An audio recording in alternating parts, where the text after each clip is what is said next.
আমার কি হবে আমি জানি না, আল্লাহ আমারে বাঁচাও। প্রতিটি নবী বলবেন নফসি নফসি, আল্লাহ তুমি আমারে বাঁচাও আমারে বাঁচাও। বিশ্বনবী মাথা তুলবেন, তুলে বলবেন রব্বি হাবলি উম্মতি, আল্লাহ তুমি আমার গুনাহগার উম্মতকে বাঁচাও।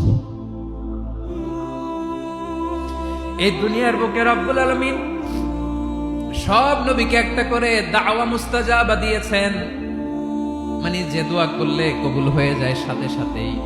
দাও বিহা, দুনিয়ার সব নবীরা ওই দোয়াটা দুনিয়ায় করে ফেলেছে।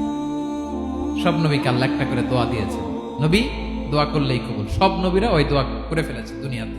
বিশ্ব নবী বলেন আমি করি নাই। ওয়া ইন্নী আখতাবিউ দাওয়াতি শাফাআতান লি উম্মতি ইয়াউমাল কিয়ামাহ, আমার ওই স্পেশাল দোয়াটা আমি দুনিয়ার বুকে কঠিন বিপদে পড়েও কোনোদিন করি নাই। আমি আমার স্পেশাল দোয়াটা কিয়ামতের দিন আমার গুনাহগার উম্মতকে সুপারিশের জন্য রেখে দিয়েছি।